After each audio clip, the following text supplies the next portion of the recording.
Vanessa Diriard, Nicolas Ferrari, merci infiniment d'être à mes côtés en plateau. Alors on va tout de suite parler de transformation digitale dans le secteur des vacances et du tourisme. Et Vanessa, on va commencer avec vous. D'après vous, où en est la digitalisation dans le secteur justement ? C'est une question, j'allais dire, à deux couches, parce que sur les aspects un peu amont, marketing, vente, etc., ça fait un moment que le travail est en avance, qu'il y a un certain nombre de startups disruptives qui sont arrivées, que les modèles commerciaux ont complètement évolué. Donc ça, j'allais dire, il y a une certaine maturité. La gestion des réseaux sociaux, les TripAdvisor, ça c'est mûr.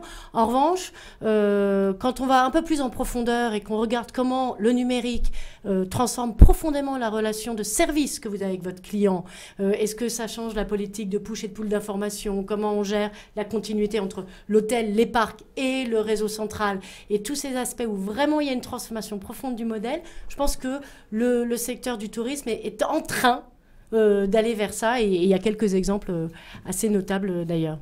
Alors on va revenir sur ça, sur les modèles disruptifs. Est-ce que par rapport aux autres secteurs, il est plutôt en avance, plutôt en retard ? Comme je disais, pour moi, sur tout ce qui est en amont, il est plutôt clairement en avance, avec un certain nombre de révolutions poussées par des modèles disruptifs qui sont arrivés sur le marché, forçant le secteur à se remettre en question. Et après, sur la transformation en profondeur du business model, à nouveau, il est en avance, même s'il n'est pas abouti. Parce que comme il a déjà fait sa révolution du sales, des ventes et du marketing, il ne considère pas que c'est uniquement ça. Mais cela dit, par rapport à certains secteurs, je pense ça n'est plus autant un secteur en pointe. Je pense qu'on va avoir l'occasion d'en parler tout à l'heure. Il y a du boulot parce qu'il y a beaucoup d'investissements IT derrière.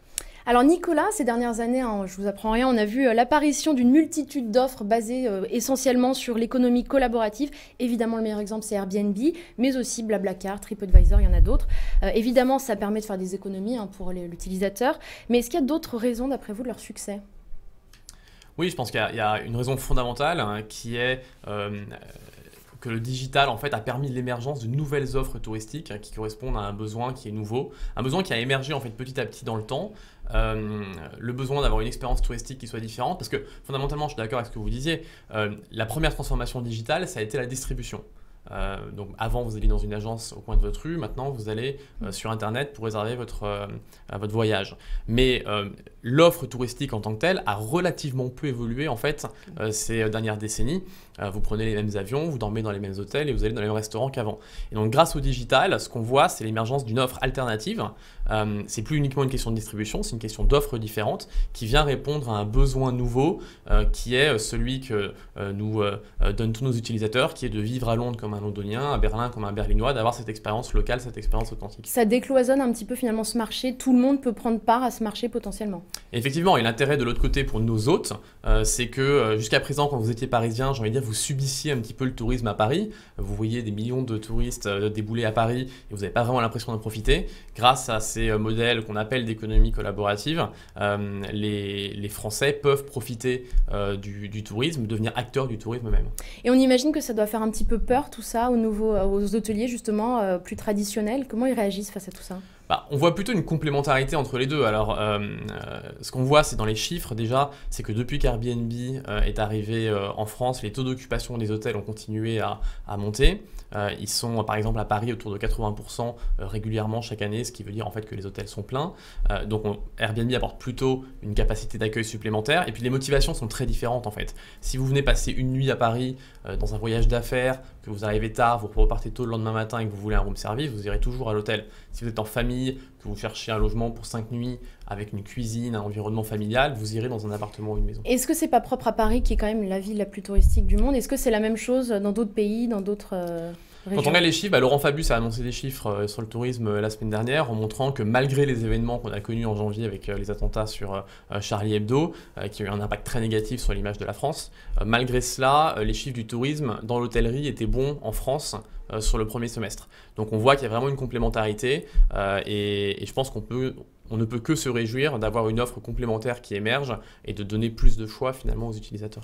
Vanessa, est-ce que l'arrivée de nouveaux acteurs avec un nouveau modèle aussi disruptif, ça vous inspire quoi à vous concrètement ? Ça vous pousse un petit peu ? C'est un coup de pied à la fourmilière ? Je suis complètement d'accord avec Nicolas sur l'aspect complémentaire. Je pense que les offres, on va dire, classiques ne répondent pas aux mêmes besoins clients que l'offre d'Airbnb. Alors, je ne me positionne pas sur la partie hôtellerie parce que ce n'est pas forcément le secteur que je maîtrise, mais même sur une offre familiale, vous apportez absolument pas les mêmes plus produits. Et donc je pense que ce que ça a poussé, et ça c'est vrai, c'est faire réfléchir les entreprises sur leur business model, faire mettre en avant, mettre en exergue beaucoup plus leur point de différenciation et ce que nous apportons, qui est ni mieux ni moins bien, mais on va dire différent de l'expérience Airbnb telle qu'elle est présentée. Donc que ça soit la standardisation des logements, la garantie d'avoir toujours le même type d'équipement, que ça soit une certaine politique tarifaire qui garantisse. Donc il y a une partie vraiment de garantie de sécurité qui est lié à ça et qui est beaucoup plus mis en avant maintenant. Ça peut être d'autres choses, c'est l'expérience. Center Parcs, clairement, est un peu moins impacté, je veux dire, que d'autres modèles, parce qu'on vend certes le cottage, mais à côté, il y a tout un concept, il n'y a pas que l'hébergement, il y a l'accès à la piscine, il y a les activités, il y a 80 activités. Donc là, le concept en tant que tel est la meilleure réponse. Mais même, vous avez, je pense, et ça, je pense que les hôteliers, le marché de l'hospitalité y a travaillé, c'est quel service est arrivé. Parce que vous avez des vrais professionnels de l'hôtellerie qui sont capables de mettre en avant un service avant, pendant, après, toujours présent. Donc je pense que ça a poussé clairement le secteur traditionnel à se réinventer, à mettre en avant ses points de spécificité, de façon à ce que le marché se construise autour d'une expérience telle que vous l'avez vécue à Berlin comme un Berlinois, et d'une expérience qui correspond à d'autres besoins. Donc c'est une offre qui est différente. Finalement, Airbnb, c'est pas votre concurrent direct.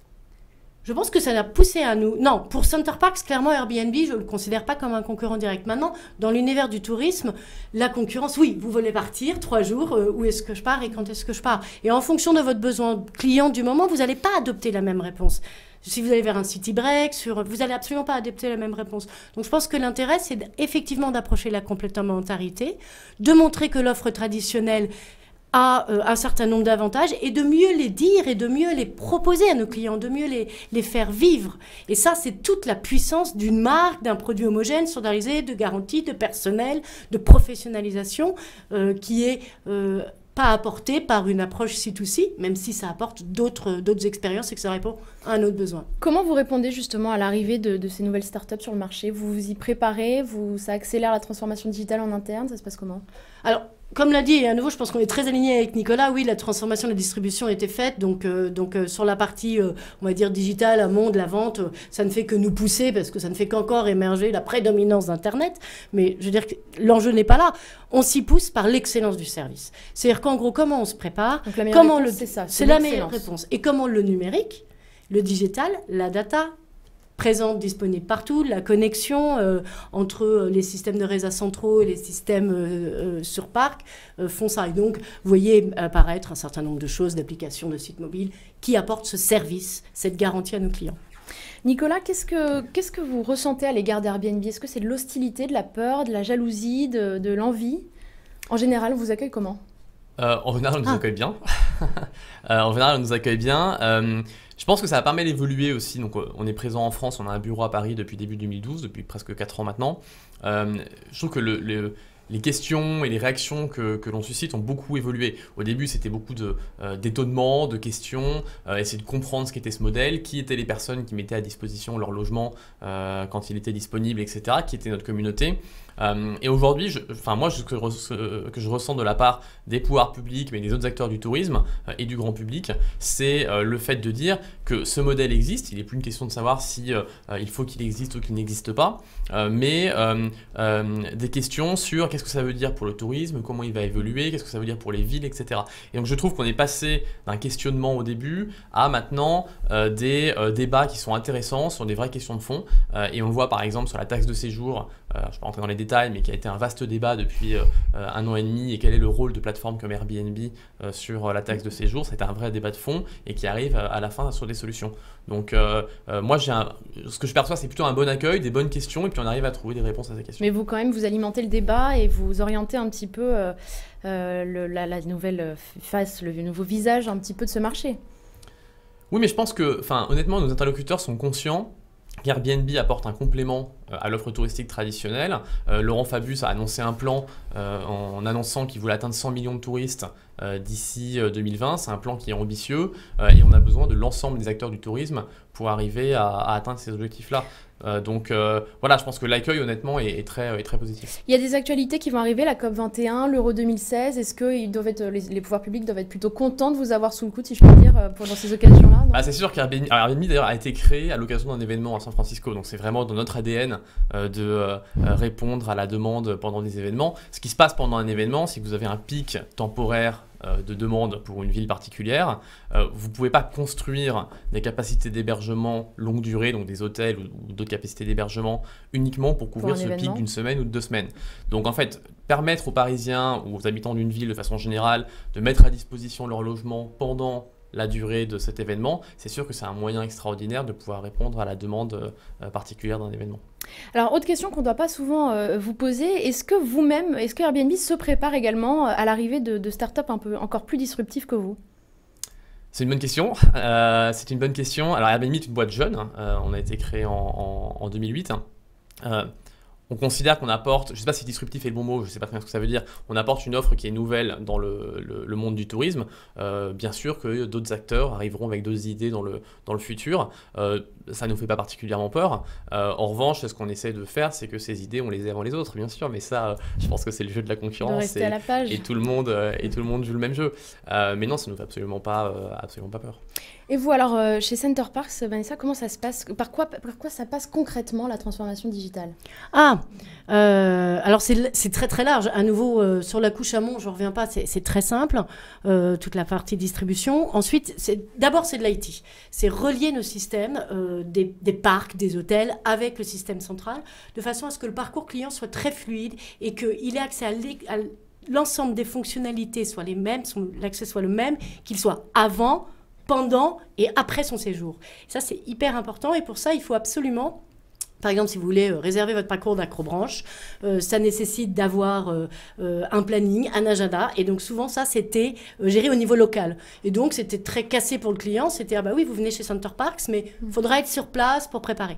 Donc là, maintenant, ce qu'on veut faire, c'est faire en sorte que tout ça, ça soit un parcours fluide et homogène pour l'ensemble de nos clients, ce qui nécessite déjà de relier les systèmes. Et une fois que vous avez relié les systèmes, il faut mettre en place les interfaces qui permettent à ce parcours client d'être absolument fluide. Et donc, les interfaces, certes laptop, mais surtout mobile, digital, les applis, les sites mobiles, qui nous permettent d'être complètement fluides. Et c'est dans ce cadre-là, et avec d'autres objectifs aussi, qu'a été lancée la nouvelle appli Planet Center Parks. Qu'on va voir tout de suite à l'écran pendant qu'on en parle. D'accord, mais c'est vraiment la partie, j'allais dire, émergée de l'iceberg. C'est le point de contact qui, sur la partie appli, permet de mettre en exergue que maintenant, que vous soyez pendant vos vacances ou avant ou après, vous avez accès à la même chose, l'information des parcs, consulter les activités réservées, etc. Il est de plus en plus exigeant, l'utilisateur final? Ah oui, parce vous n'avez que pas le droit à l'erreur? Oui, non, mais surtout, il est de plus en plus digital. Il ne comprend pas qu'ils doivent se redonner son nom. Il ne comprend pas qu'ils doivent redonner ses coordonnées. Il existe dans les systèmes. Il a fait une résa. Il a existé à un moment. On le reconnaît. C'est tout. Il est devenu un peu feignant, en fait. Non, je pense qu'il s'est adapté et que nous devons nous adapter et que maintenant les modes sont fluides. Il nous a donné ces informations une fois, merci à lui. Nous devons maintenant de le reconnaître et d'adapter notre communication, d'adapter notre push d'offre. Ça, c'est hyper important. Et donc, il y a la transformation digitale, c'est déjà ces sujets de système d'information. Au-delà de ça, c'est les interfaces utilisateurs qui vous permettent un parcours fluide. Et après, la troisième étape, c'est récupérer l'ensemble des données comportementales de façon à ne pas ensevelir nos consommateurs, nos clients, nos hôtes, sous une tonne de communication qui ne l'intéresse pas, mais de lui pusher ce dont il a besoin. Alors, dernière question pour la route.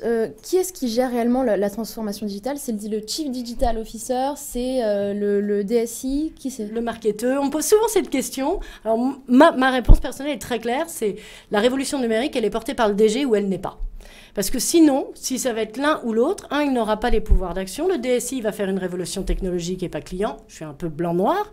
Le Chief Digital Officer, il va être... au-dessus de tout le monde, mais sans pouvoir opérationnel.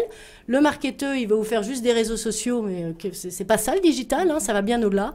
Donc soit c'est le DG qui prend conscience que ça touche l'ensemble du modèle. Le meilleur exemple pour moi, et je le dirai toujours, c'est il y a 5 ans, je vous disais, vous savez, chez McDo, on va vous servir à table. Mon Dieu, elle est gentille, la blonde, là. Mais non, aujourd'hui, chez McDo, on vous sert à table. C'était inimaginable. Et ça, c'est une vraie transformation digitale. Il faut que ça soit porté au cœur du modèle. Et c'est en mouvement, ça ne s'arrête pas. Jamais. Dernière question pour la route, Nicolas. Comment est-ce que vous répondez aux préoccupations des utilisateurs sur les données personnelles ? C'est un sujet qui est essentiel pour nous, évidemment, la protection des données personnelles. À plusieurs niveaux, déjà protéger les données personnelles dans le système et puis protéger, on est dans un système C2C nous, consumer to consumer, donc il faut faire attention à ce que les données personnelles d'un hôte ne soient pas visibles et disponibles pour l'ensemble des voyageurs de la planète sans qu'il en donne son consentement. Donc typiquement, pour vous donner un exemple, bien sûr quand vous allez séjourner chez quelqu'un, vous avez forcément besoin d'avoir son adresse, sinon c'est un petit peu compliqué de vous rendre sur place. Mais cette adresse, on ne la donne qu'une fois que la réservation a lieu, et avant cela, toutes les communications et le paiement passent par le site de façon sécurisée. Donc on essaie vraiment de sécuriser au maximum les transactions entre les utilisateurs. Et si je peux, je voudrais juste revenir sur un point essentiel qui a été dit sur la transformation digitale. Nous évidemment, on est une boîte digitale, donc on n'a même pas de Chief Digital Officer. Toute la digitalisation, enfin la boîte est entièrement digitale. Vous êtes l'essence même du digital. Et ce qui est en fait essentiel dans le digital, c'est le client. Juste un chiffre. Une étude récente a montré qu'aujourd'hui, dans le travel, quand vous cherchez un voyage, vous passez en moyenne sur 80 sites internet. 80 sites internet. Donc, il y a un travail. Oui, certes, la transformation de la distribution a eu lieu. Certes, on est bien avancé, mais il y a encore un travail énorme sur le fait de fluidifier le processus pour les touristes et de faire en sorte que l'information et la réservation soient beaucoup plus faciles. Donc, il y a encore beaucoup de travail à faire. Bon, rendez-vous dans un an pour faire un état des lieux alors. Merci infiniment à tous les deux d'avoir participé. Surtout, restez avec nous car on passe tout de suite au pitch de la semaine.